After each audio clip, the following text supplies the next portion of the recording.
Salam əziz abituriyentlər, 26 oktyabr 2025-ci il tarixində keçirilmiş 10-cu sinif 2-ci qruplar üçün güvən sınağının tarix sualları ilə tanış olaq. 61-ci sualda son Tunc ilk dəmir dövründə qədim əhalinin təbəqələşməsini göstərir. Bu bir cümlə sualıdır. Bu dövrdə qədim əhalinin təbəqələşməsini göstərən ən əsas faktor son Tunc ilk dəmir dövründə kurqanlardan tapılan tapıntılardır ki, bu bərabərsizliyin əsas göstəricisi idi. Yəni əhali arasında təbəqələşməni göstərirdi. 62-ci sual Muğan və İstəminin vəfatından sonra Göytürk dövlətində varislər arasında hakimiyyət uğrunda mübarizə başladı. Anaları Çinli olan şahzadələrin Çinlə yaxınlaşma cəhdləri və türk inanclarından yad olan buddizm gəlmə istəkləri dövlət daxilindəki ziddiyyətləri daha da artırdı. Nəticədə 6-cı yüzilliyin 80-ci illərində dövlət iki hissəyə parçalandı. Mətnə əsasən 1-ci Göytürk və Böyük Hun dövlətinin parçalanması ilə bağlı oxşar səbəblər müəyyən edilir. Bildiyimiz kimi 6-cı 80-ci illərində 1-ci Göytürk, yadan əvvəl 58-ci ildə isə Böyük Hun dövləti iki hissəyə parçalanıb. Bu parçalanmaların oxşar xüsusiyyətlərinə baxsaq, hər iki dövlətin demək Çinlilərlə yaxınlaşma cəhdləri var idi. Yəni şahzadlar arasında həmçinin hakimiyyət mübarizəsi var idi. Bu da 2 və 3 variantlarında doğru şəkildə göstərilib. Bir olmaz, çünki Xan sülaləsi 1-ci Göytürk dövründə mövcud deyildi, Böyük Hunda var idi. 4 isə türk inanclarının yadına buddizmin, yəni yeni dinin yayılması xüsusiyyəti isə yalnız 1-ci Göytürkdə var, Böyük Huna aid deyil. Bizdən oxşarlıq istəyinə görə cavab 2 və 3. 63-cü suala baxaq, göstərən xüsusiyyətlərin əldə olduğu ərazinin xəritədə müəyyən edin. Sasanların mərzbanı ərəblərlə sülh bağladı. Xəlifənin göstərişlə şəhər əhalisi vergidən azad olundu. Yerli əhali xilafətin düşmənlərinə qarşı döyüşlərə iştirak etməli idi. Hər üç demək məlumat Şirvan və Dərbənd hakimi demək Şəhriyarla bağlanan sülhə aid bir məlumatdır. Demək Şəhriyarla 643-644-cü illər aralığında bağlanan müqavilənin şərtləri burada verilmişdi. Bizdə isə həmin məlumatların hansı şəhərə aid olduğu soruşulduğu üçün cavabımız 3, yəni Dərbənddir. Digər yerlərə baxsaq, 1 burada Marağadır. 2 demək 2-yə baxsaq, bura təxmini Naxçıvana da götürülə bilər. Zəngəzur ərazisinə də uyğun gəlir. Naxçıvan götürək. Yəqin ki, xəritədə Naxçıvan nəzərdə tutulub burada. Rəqəm biraz sağa verilib, tam verilməyib. 3 dediyimiz kimi Dərbənddir. 4 demək Təbriz. Bu da biraz sağa verilib. Əslində bura verilməli idi 4 kimi. 5 isə Ərdəbildir. Daha əvvəl baş vermişdir. Aqvan kilsə məclisinin çağırılması 488-ci il. 1-ci Şahapın Albaniya tabe etməsi 262. Amit döyüşü 359. Məzdəkilər hərəkatının yatırılması 480-529. Albaniyanın süquta uğraması isə 705-ci ilə aiddir. Daha sonra desə E variantıdır, amma daha əvvəl dediyi üçün cavabımız B variantıdır. Eylerven diaqramına əsasən uyğun mətnləri müəyyən edin. Axun və 1-ci Göytürk xaqanlığının Eylerven diaqramında müqayisəsi. Uyğurlar tərəfindən süquta uğradılması bu demək 2-ci Göytürk dövlətinə aiddir. 744-cü ildə Uyğur dövləti 2-ci Göytürk dövlətinin yerinə yaranmışdır. Heç birinə aid deyil. A variantlarını çıxsaq, cavaba daha da yaxınlaşmış olarıq. Ötkən şəhərin paytaxta çevrilməsi təbii ki, 1-ci Göytürkün paytaxtı olub, həmçinin Böyük Hun və 2-ci Göytürkün. Aşına nəslinə mənsub olması bildiyimiz kimi Qaraxanlılar, Xəzərlər və Göytürklər aşına soyuna mənsub idi. Bu da C variantı. 2-yə gedər. Sasanlara qarşı mübarizə aparılması hər ikisinə aid xüsusiyyətdir. Belə ki, bir Axun dövlətində Axsuvar xan, 1-ci Göytürkdə isə Muğan xaqanının hakimiyyət dövründə İstəmi Yabqu Sasanlarla mübarizə aparmışdı. Eftihadlər dövləti kimi tanınması bu 5-ci əsrdə Axun dövlətinə hakimdarı olan Eftal xan adı ilə Eftihadlər dövlətləri belə, yəni Axun dövləti belə adlandırılmışdı. 1Y, 2BC, 3D, Y variantı. Eneolit dövründə əsasən daş alətlərdən istifadə olunmasının səbəbi. Bu da bir cümlə sualıdır. Bildiyimiz kimi Eneolit dövründə ilk metal olan mis kəşf olunmuşdu. Lakin əhali hələ də daş alətlərə üstünlük verirdi. Bunun səbəbi demək misdən hazırlanan materialların tez dağılması, sıradan çıxması idi D variantı. Man hökmdarı Ullusunu və Atropatena hökmdarı Artapazın dəyişkən xarici siyasət yürütməsində məqsədi. Ullusunu bildiyimiz kimi öncə Urartu ilə hakimiyyətə gələndə müttəfiq olmuşdu, sonra Aşurlar müttəfiqlik münasibətlərini bərpa etdi. Artapaz isə öncə Parfiya ilə, sonra isə Roma ilə əlaqələr saxlamışdı. Bunun hər ikisinə aid oxşarlıq ola bilər. Siyasi manevr etməklə müstəqilliyini qorumaq C variantı. Parfiya variantlara baxaq. Parfiya dövləti Ullusunun dövründə yox idi, yalnız Artapazın dövründə var idi. Urartu yenə ancaq Ullusuna aid ola bilər.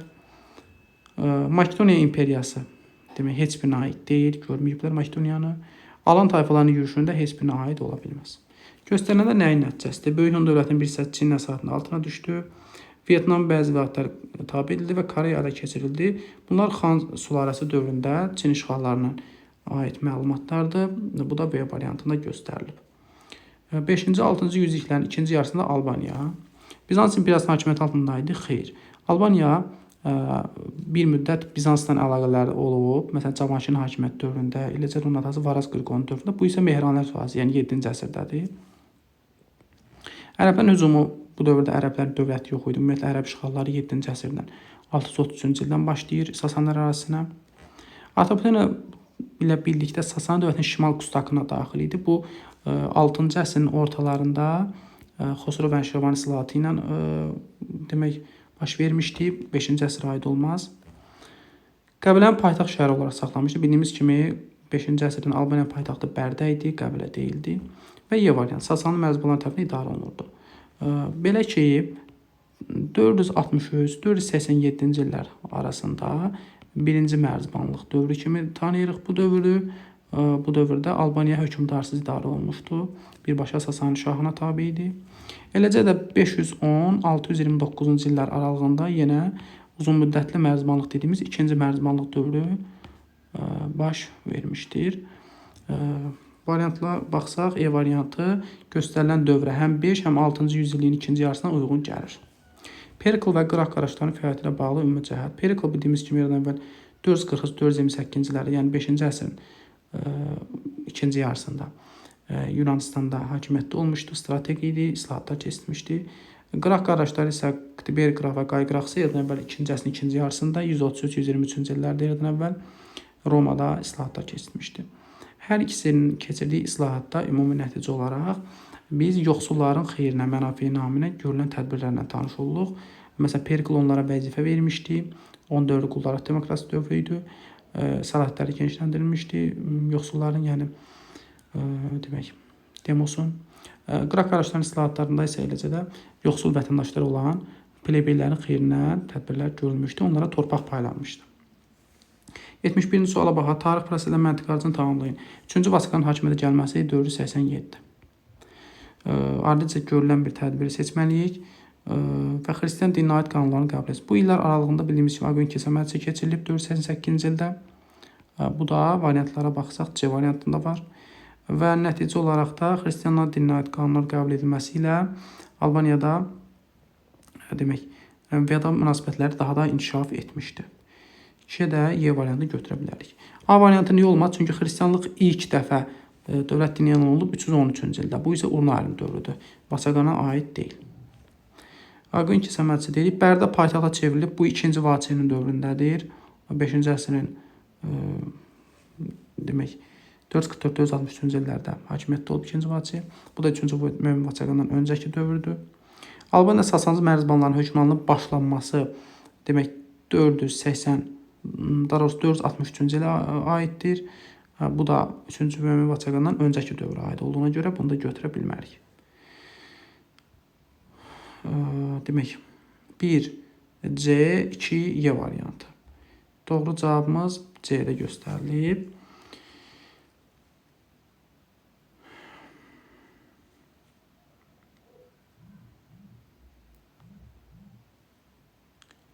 Aha, 72-ci suala baxaq. Xəritəli rəqəmlərlə işarələnmiş ərazilərdə yaranmış qədim dövlətlərin hansına xüsusiyyət verilməmişdir? Pun müharibələrində iştirak etmişdir. Bildiyimiz kimi Pun müharibəsində həm Roma, həm demək Karfagen iştirak edib. Bu dövlətlər arasında baş vermiş müharibədir. Eradan əvvəl 264-146-cı illər aralığında. 5 burada Karfagendir. Demək 5 var. 4 isə Romadır. 4 də var.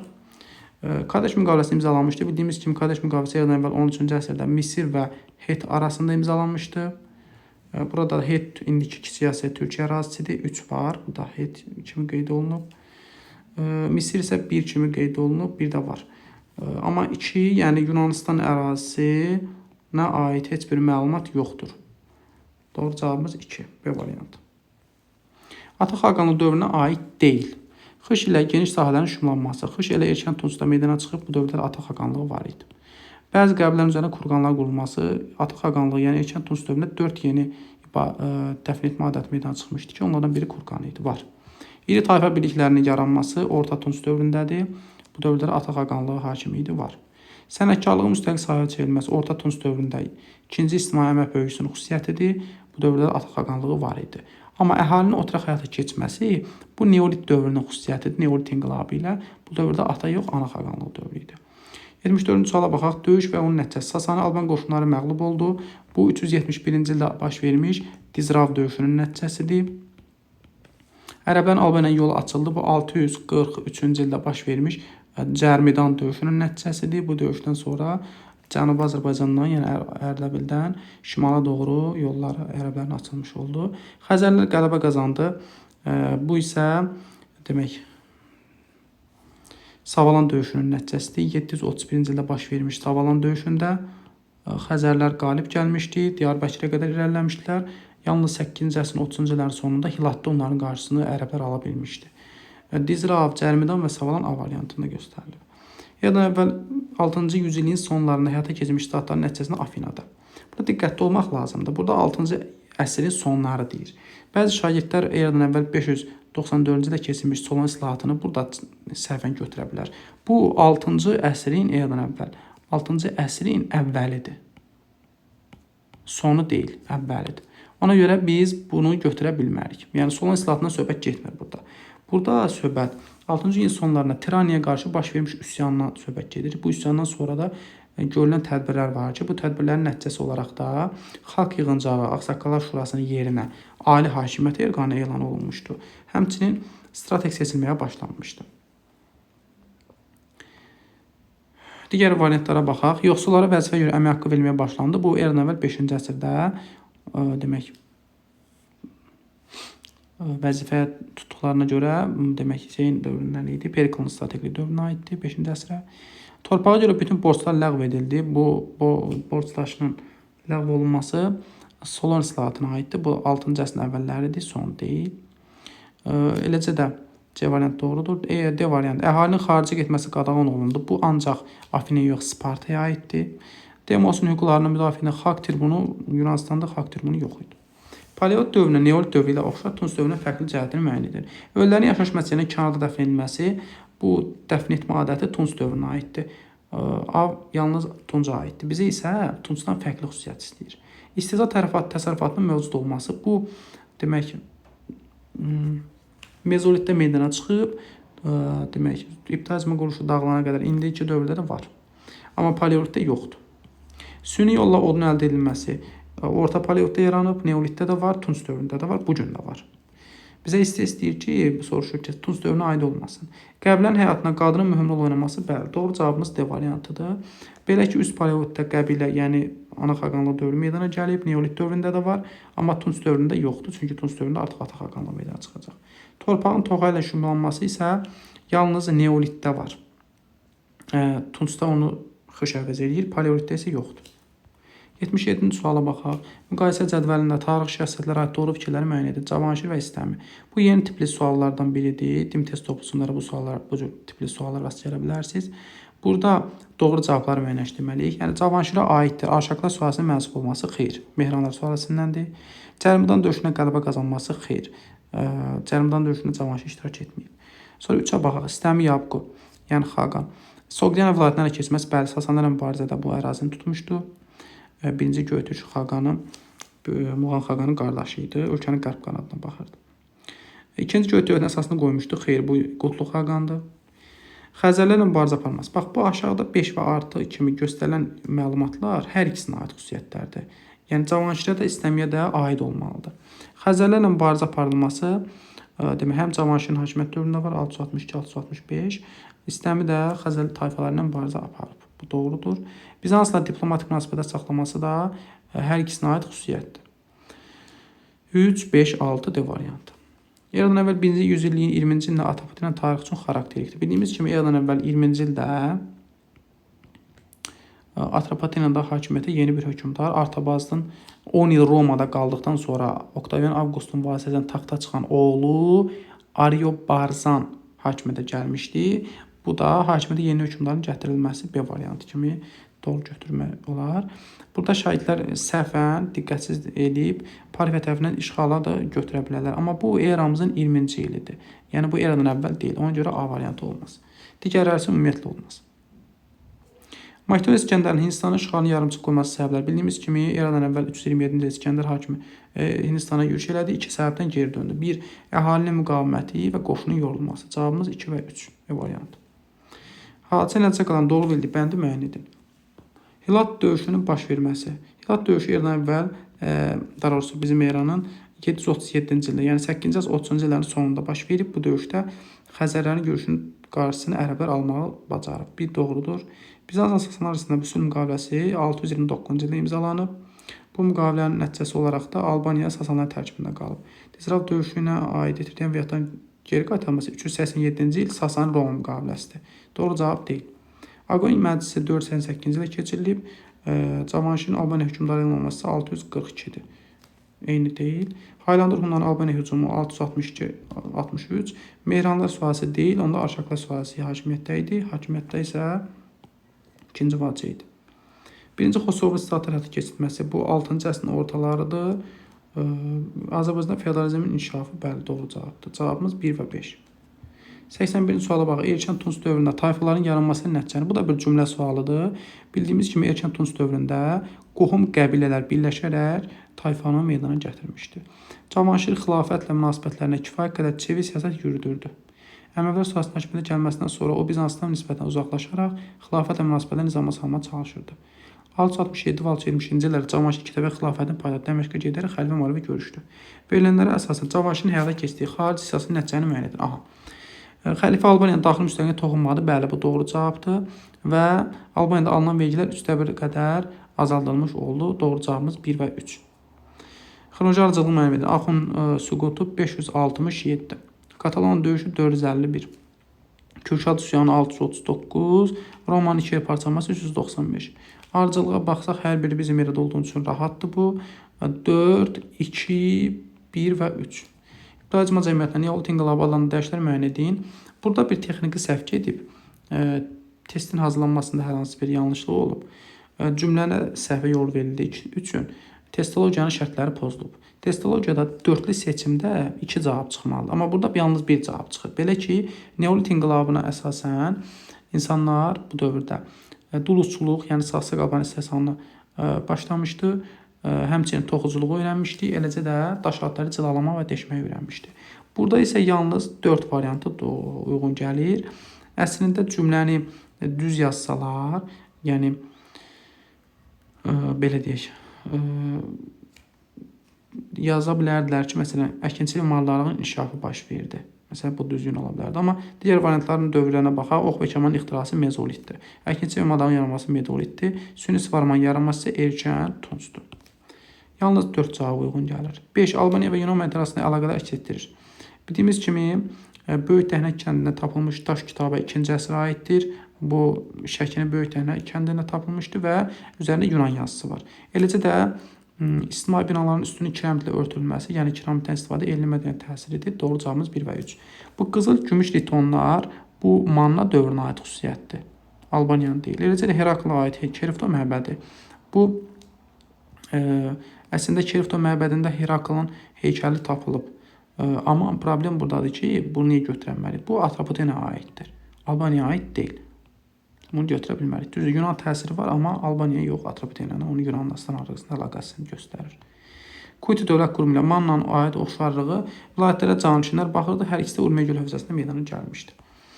Solon statına bağlı müsbət və mənfi cəhət. Vətəndaşların hüquq və vəzifələri onların əmlakına uyğun müəyyən olunurdu. Bu cümlə sualıdır. Cümlə belədir ki, mahiyyətini izah edək.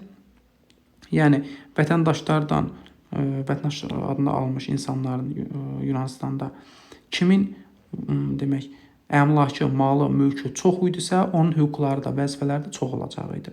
Kimin ki malı, mülkü yox idi, az idisə, onun da hüququ az olacaqdı. Bu təbii ki, Solon islahatının Erdən və 594-cü keçirilmiş Solon islahatının mənfi cəhəti idi. Kəndlərin borcları ləğv edildi, yəni borc daş ləğv olundu. Bu müsbət bir addım idi. Bütün vətəndaşlar haqq inzalına iştirak edə bilərdilər. Bu isə müsbət bir addım idi. Ən kiçik səviyyəyə görə insanlara ağır cəzalar verilirdi. Bu drakon qanunlarına aid xüsusiyyətdir, Solon islahatına ümumiyyətlə aid deyil. Yoxsul vətəndaşlar siyasi vəzifəyə seçilə bilməzdilər. Demək, bu vəzifəyə seçilə bilməmək xüsusiyyəti də demək, Solon islahatının mənfi cəhətidir. Demək, ümumiyyətlə vətəndaşlara vəzifə verilməməsi Solon islahatının məhdud cəhətlərindən biri kimi göstərilir. D variantı da, E variantı da mənfi cəhət kimi göstərə bilərik. Situasiyanı oxusaq, burada Sezarın qətlindən söhbət gedir və 88-ci sualda mənbədə bəhs olunan dövrdə Romanın dövlət quruluşu bildiyimiz kimi respublika quruluşundaydı Roma.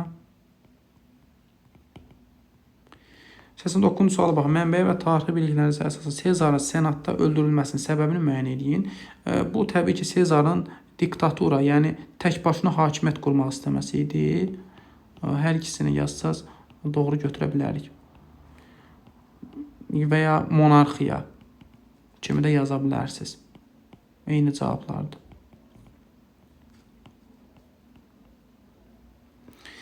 Doxsanıncı sualda isə Məmmədə bəhs olunan hadisədən sonra Roma siyasi vəziyyətlə bağlı iki doğru fikir müəyyən. Məsələn, qeyd edə bilərik ki, Romada demək vətəndaş müharibəsi davam etdi.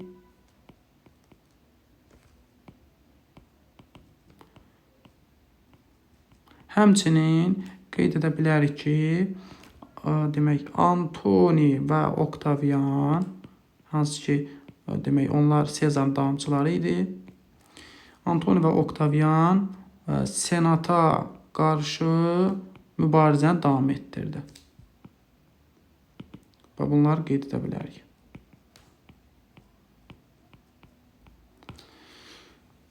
Bu qədər.